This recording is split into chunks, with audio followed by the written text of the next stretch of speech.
You smell it before the coffin is opened. Not perfume, not incense, but death, wet silk, rotting flesh, and something worse. Movement, something stirring beneath the skin. She had once been draped in gold, crowned beside a king. Now, her skin sloughed in folds, and her wounds, long sealed by linen, had become hatching grounds. One priest vomited, another whispered, "There are worms, and they are alive. You do not speak. You are here to bear witness to the final hours of Isabella of Valois, Queen of England, a child bride, a widow before her womb ever bore fruit. Her flesh would become its own tomb. And when they lifted the veil, there were things crawling beneath it. You are not a tourist in time. You are a witness, and what you're about to remember may never leave you again. If what you're about to witness leaves you unsettled or awakened, consider subscribing. Not for numbers, not for vanity, but to let these buried voices rise again. Leave a like if her story lingers. Leave silence if it hurts too much to speak. Every grave hides a tale, and some, like hers, refuse to stay quiet. And this is what history smells like when the veil is lifted. She was born beneath the stained glass ceilings of Louvre Palace on November 9, 1389, a child of Valois blood, descended from kings, betrothed by treaties. Isabella of France, later called Isabella of Valois, was not born to choose. She was born to seal peace. And at 6 years old, she was crowned Queen of England. You remember her face from the paintings. Pale, somber, almost porcelain.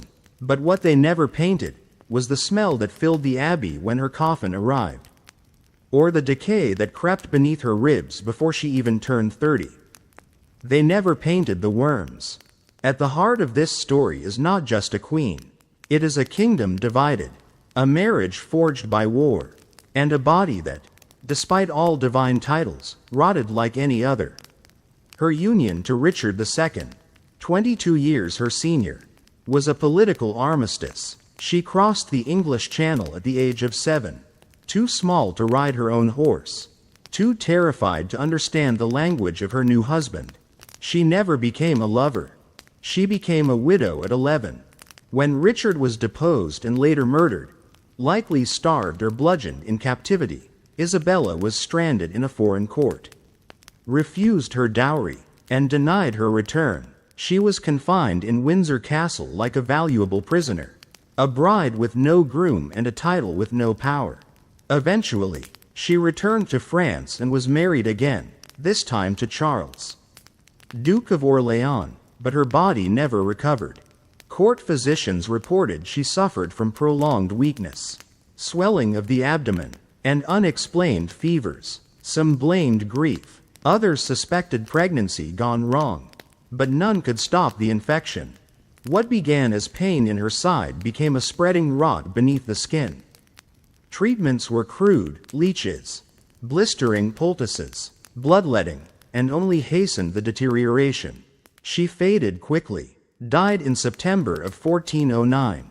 She was not yet 20. But what made her death truly grotesque came after. In the cool stone crypt of the Celestine Monastery in Paris, the royal body was wrapped in ceremonial silks and left in vigil.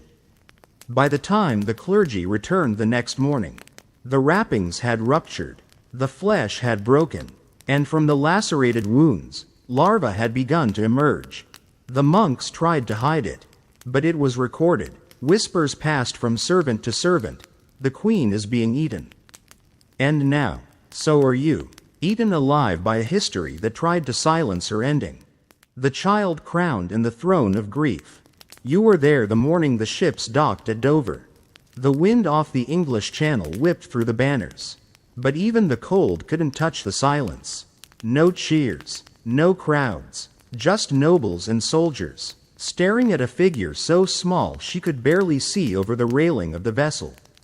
She was 8 years old, but her face had been trained not to show it. Isabella of Valois stepped onto English soil not as a child, but as a treaty, an offering from the Valois crown to the Plantagenets. meant to bring peace after generations of bloodshed. Her father, Charles VI of France, had signed the Truce of Lullabyrinth with Richard II of England. A fragile ceasefire in the 100 Years' War. And the price of that peace was her body. She wore white, embroidered with fleur-de-lis. Her hands trembled as she curtsied to the husband she did not choose, a man 22 years her senior. Towering over her, bearded and weary from years of war and betrayal, Richard was 30 years old. She was a girl who still played with dolls. The marriage was ceremonial, no consummation, no bridal chamber, just politics wrapped in silk and prayers.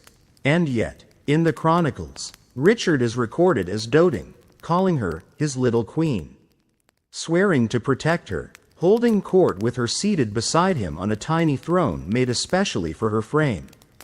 For a while, she smiled, she adapted, she grew, but shadows fell quickly over that fragile peace. Less than 2 years after the wedding, Richard was overthrown in a bloodless coup by Henry Bolingbroke, who seized the crown as Henry IV. Isabella's protector, her symbolic father, was suddenly declared a tyrant, imprisoned, and, though the records are murky, likely murdered by starvation or bludgeoning while held at Pontefract Castle in 1400. They never told Isabella. They said her husband was alive and well, just exiled. But she stopped smiling that winter. And she stopped speaking by spring. At 11 years old, she was no longer queen. She was a political liability. Henry IV offered to marry her to his son, the young Henry of Monmouth, later Henry V. She refused, or perhaps her family did. Either way, the proposal was rejected, and Isabella, royalty by birth and title, became a prisoner in Windsor Castle. Held in gilded rooms, surrounded by foreign maids and watchful guards. They say she rarely ate. She sat for hours staring at the gardens. Sometimes, she would whisper in French to herself. No one answered. Isabella's only lifeline was her ladies-in-waiting, French-born companions who risked punishment to sing her lullabies from childhood. But one by one, they were dismissed, replaced by English women. Even her dolls were taken. 3 years passed. Her body matured, but her eyes remained hollow. The little queen became a ghost in silk, trapped in a country that no longer wanted her but dared not return her. Eventually, in 1401, under immense pressure from France and the Pope, Isabella was released and returned to Paris. But nothing remained of the girl who had left. Her mother, Isabeau of Bavaria, was preoccupied with the madness of King Charles VI, who believed he was made of glass and sometimes forgot he was king at all. Isabella, once the daughter of promise, became a burden. She was married again, this time to Charles, Duke of Orléans, her cousin. He was only 11 at the time, she was 16. The union was political, meant to unite factions within the French court. But Isabella was no longer the girl who danced at coronations. She was tired, sick, and though the couple eventually found gentleness in each other, their time was brief. In late 1408, Isabella became pregnant. Chroniclers say she experienced severe pain early into the pregnancy, possibly a miscarriage, possibly an ectopic complication. Doctors were summoned, but medicine in the Valois court was still rooted in bloodletting, herbal fumigations, and the application of warm pigeon blood to the stomach, a remedy believed to draw out the illness. But Isabella did not get better. Her fever worsened, her abdomen swelled, and the skin along her flanks began to darken, stretch, and crack. What was spoken behind curtains is only found in hints. A monk who prepared her chamber for anointing recorded a smell of sweet oil turned bitter. A maid confessed she saw movement beneath her linens, and a physician wrote only, "Her body cannot be touched. The flesh rises to resist the hand." She died on September 13, 1409, in the royal household at Blois. No official cause of death was published. Her body was placed in state at the Celestine Monastery in Paris. clothed in ceremonial silks and sealed in a wooden casket lined with lead. But the embalming was rushed. The heat of the late summer lingered in the chapel vaults. By the second night, a terrible odor spread through the nave. Candles were lit to mask it. Doors closed. But the morning brought what no one could ignore. The cloth around her abdomen had ruptured. The wound beneath had opened. And from the exposed skin, larva had emerged, white, writhing, and alive. The attending priest tried to conceal it. But the rumor spread. The queen is feeding worms. It reached the market by sundown. And you, standing among the mourners, choking on the scent, you remember it still. Because a queen was supposed to rise to heaven in glory, not melt in linen while vermin fed on her womb. The wound that preceded the worms. They called it a simple inflammation. That was the phrase used in the royal ledger, written in the spidery hand of a court scribe. The queen experiences a swelling of the side, accompanied by weakness and melancholy. Physicians note a simple inflammation. But what emerged from beneath her skin, days after her death, told another story, a festering, internal rupture that no one dared name. Not aloud, not in ink. You remember the room where it began. The palace at Blois was quieter than most royal residences. Its long halls echoed with more prayer than laughter. Isabella had spent the summer there in retreat from Paris, recovering from the exhaustion of pregnancy, or, some whispered, from a slow-burning illness that had never quite left her since England. She was 19, already twice married, already widowed once, already forgotten. The physicians came and went, muttering contradictions. One blamed miscarriage, another, womb fever. But the truth, in that time, had no name, and if it did, it was too shameful to speak over a queen's body. What we know now, what modern medicine might suspect, is some combination of puerperal sepsis, peritonitis, or abdominal gangrene, all of which were fatal in the 15th century, all of which end the same way, the body turning against itself.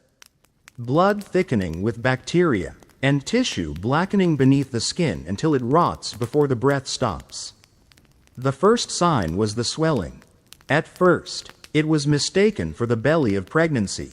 But it grew uneven. The skin began to redden, then darken, then split, and the smell, it arrived before the fever broke. Chroniclers did not describe it in medical terms. They used poetry to distance themselves. A sweetness turned sour. The air grew yellow in her chamber. When one approached, it felt as if the body repelled touch. She was bathed in rosewater. Perfumes were poured at her feet. Linen wraps were changed daily, sometimes hourly, but nothing stemmed the infection. The rot was beneath, and it was hungry. What few records survive say that in the final 2 days, she could no longer move. Her speech failed. Her hands curled in upon themselves. Her eyes opened but did not track motion.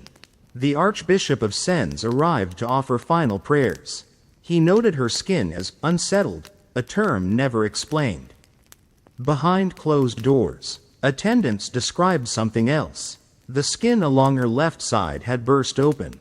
A viscous discharge, black-green in color, seeped onto the bedsheets. One chambermaid fainted. Another ran barefoot through the stone corridors, screaming for vinegar and fire. When she died, her mouth was open, but no sound escaped. Just breath, foul, warm, and fleeting. Death did not end the damage. It released it. The embalming ritual began within 12 hours. At the Celestine Monastery in Paris, monks gathered to prepare the body for viewing. But already, her abdomen had begun to bloat, and the priests in attendance argued over whether to cut or compress. In that time, embalming was a brutal process. It involved removing the viscera, stomach, intestines, uterus, then stuffing the cavities with herbs, rosemary, sage, lavender. But Isabella's condition was advanced. When the body was opened, the organs had liquefied, and the abdominal wall was weakened. A decision was made to bind her with wax-sealed linen. Instead of cutting further, it was a shortcut, a mistake. The casket was set upon a stone pedestal in the main chapel. A vigil was held, candles burned, psalms were sung, and then the veil was lifted. 2 days later, what happened next is recorded in one of the monastery's marginal notes, a small red-inked comment beside a prayer for purity. Found worms crawling beneath the linen of Her Majesty. Along the side previously afflicted. Movement was visible. Several larvae emerged. The cloth was replaced in haste. Room was sanctified. No one spoke again. Another monk wrote simply, "God tests us with what crawls beneath the skin." Word of the incident was suppressed. But the royal laundress, tasked with removing and burning the soiled linens, shared what she saw before her silence was bought. The flesh had burst. The wound was alive. I saw it. It blinked. Historians today remain divided. Some argue the worms were already present, laid by flies before burial. Others suggest the infection itself had created a moist, open cavity that attracted vermin. But what none deny is this. The wound was real. The rupture was visible. And it moved. In medieval Europe, bodily decay was not just a medical failure, it was a spiritual judgment.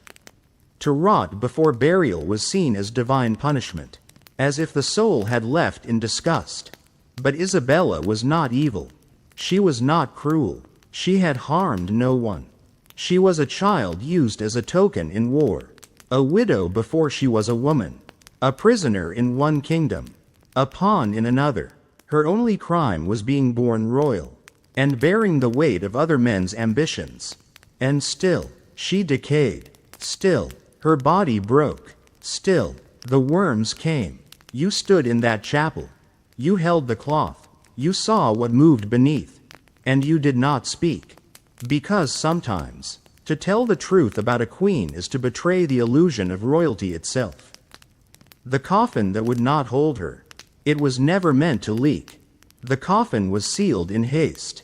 A lead lining had been hammered into the wood, standard for royals. Meant to preserve dignity in death, to hold in the scent, the fluids, the failure of the flesh. But Isabella of Valois had already betrayed the illusion of preservation. Her body had broken from within. And now, it was breaking the box. You were there when they carried her through the nave. The monks held their incense too close to their faces. The air was thick with lavender smoke. But it could not disguise the odor. Not entirely. One nobleman whispered it was like meat left to rot in rain. Another said nothing. Just pressed a perfumed kerchief to his mouth and refused to look at the casket. They laid her in the center of the chapel, between 2 altar candles nearly as tall as a man. Beneath the vaults of the Celestine monastery, Isabella's coffin was meant to remain in solemn stillness until her interment at the Abbey of St. Laumer. But silence could not hold what the lead could not seal. The first sign came from the floor. A damp spot, no larger than a coin. At first, they thought it was spilled holy water. But it darkened, spread, stained the stone. By dawn, it was clear. Something was seeping. The monks gathered in secret. They lifted the veil, peeled back the lower cloth, and there it was. A slow, thick drip, not blood, something darker, oily, smelling of salt and sickness. Cadaveric fluid. The decision was made quickly. No public viewing, no second vigil, no delay. She would be buried immediately. But nothing was ever immediate in the death of a queen. The procession to St. Laumer took 2 days. They traveled by cart, covered the coffin in banners and gold-threaded cloth. But even in the open air, the smell followed. It clung to the horses. It soaked into the wood. And in the back of the cart, the leak spread. By the time they arrived, the cloth at the base of the coffin was soaked through. The guards refused to carry it without gloves. One slipped and dropped his corner, drawing the attention of the crowd. The chroniclers left out this moment. But the priest who led the final rites did not. He wrote, "I feared the queen would come apart in our hands. The box groaned when we laid her down, and where the wood joined, I saw a bead form. It wept. At the gravesite, the coffin was not lowered with reverence. It was slid, edged, tilted, and still, it dripped. There is no record of what prayers were said, only that the funeral was abbreviated, only that the crowd dispersed early. And that night, according to an apothecary's apprentice who was sent to bless the site, a wild dog was found sniffing the grave mound. It had dug down to the wood. They beat it off with torches. But even the dog could sense what the court would not admit. The queen had not been buried. She had been hidden. In death, Isabella was not honored. She was managed. She was not remembered. She was contained. And even that failed. Because the story did not end with the burial. In the weeks that followed, rumors spread throughout Paris, not about her illness, not about her marriage, but about her body, about what had been seen when the cloth came loose, about what had dripped from the coffin, about what the dog had unearthed. Some claimed she had been poisoned. Others whispered she bore a child who died with her. The most persistent rumor, that she had been buried alive, and the worms were her last companions, was not true. But it spoke to the horror that surrounded her death. And horror never stays buried. Isabella's tomb was unmarked for years. The original plans for a marble effigy were never completed. The wars with England resumed. France sank into chaos. Her husband, Charles of Orléans, was captured at Agincourt and held in England for 25 years. No one spoke her name at court. No masses were commissioned for her soul. But in the monastery, among the monks who had wrapped her body, it was said, "She will return." Because rot is never silent. And perhaps she did, because in the following decade, 5 separate monks at Celestine reported dreams of a young woman in white, with one side of her dress soaked and crawling. In each dream, she asked the same thing. "Have you sewn me shut this time?" Of course, these were dismissed. Of course, they were forgotten. But you were there when the coffin wept. You saw the drop form. You heard it land. And you remember what it smelled like. Because that smell is the truth. And it cannot be embalmed. Not with flowers. Not with saints. Not with time. The royal body and the lie of immortality. You had been told that royalty does not rot. That kings and queens die in perfumed dignity. Their bodies washed in rose oil, wrapped in velvet, and entombed before the flesh dares change. That holiness protects them. That lineage makes the blood too noble to spoil. That even in death, they remain untouched. But then came Isabella, and the worms, and the dripping box, and the silence. History books write of her beauty, of her delicate manners, of how she endured exile and remarriage. But they never write of how her belly burst, how monks found maggots in her linen, how the body of a queen, anointed by bishops, married to kings, and born of empire, became a thing to hide. Because the body is not loyal to myth. The lie of royal immortality begins with image. You remember the portraits, ivory skin, gilded crown, eyes cast upward. But those paintings are not bones. They are brushstroke lies, meant to reassure the living. Isabella's real body told a different story. A girl sold into marriage at age 7. A widow at 11. A second bride at 16. A corpse before 20. The pressure placed upon her small frame, ceremonial, sexual, political, was too much for any spine to bear. Her collapse was not sudden.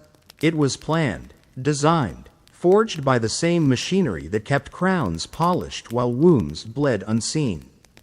In medieval Europe, royal women were vessels for treaties, for heirs, for reputation. Their physical decay was an embarrassment, a failure of the sacred order. And so when Isabella ruptured, when her skin turned, when her wound opened, when the coffin wept, her body was betrayed again. Not buried in state, not honored in sculpture, but hidden, quieted, forgotten. There is no preserved tombstone of her at Blois, no glowing monument in marble. No litany of mourning songs preserved in the royal annals. Only faint records. Only side notes. Only the stain she left. The clergy tried to reassert order. They conducted rites, sealed the chapel, burned the linens, scrubbed the stone. But the rumor spread faster than the smoke. And the truth was worse than heresy. Because Isabella proved that not even the blood of France could resist decay. That a queen's body could burst. That divine right had no power over gangrene. That flesh, no matter how blue its blood, still rots when abandoned. You remember the chambermaid who screamed when she saw the rupture. You remember the priest who dropped the vial of chrism when the smell reached him. You remember the candle that flickered out, not from wind, but from the damp in the air. You remember the silence after. No one spoke of her again, because to speak of her was to speak of the failure of immortality. Centuries later, when bones were exhumed from the crypts for relocation, no royal seal was found on her casket, only scraps of cloth, only rot-stained lead, and yet, she remained, in rumor, in dreams, in the whispered fears of queens yet to die. One French chronicler, writing in the 1450s, noted in his diary after visiting Blois, "There was a queen who died here, but they say she was not whole when she passed, that she was opened from within, that her beauty wept out of her. He did not name her. He did not need to, because by then, Isabella had become a parable, a warning. That beauty does not last. That power does not preserve. That even the smallest girl, if forgotten, can rot into myth. And now you, centuries removed, are left to remember what the court chose to erase. You are standing not in a palace, but in a monastery. You are not before a throne, but before a leaking coffin. And the image that haunts you most is not her crown, but the moment her linen moved. Because in that twitch, in that slow crawl beneath the cloth, you saw the collapse of everything you were told about royalty. You saw that even queens decay. And that is the truth they never want remembered. The linen that moved, you saw it. You stood in that chapel when the incense failed, when the velvet veil shifted, when the light from the high windows caught something moving, just beneath the linen, near the wound that would not close.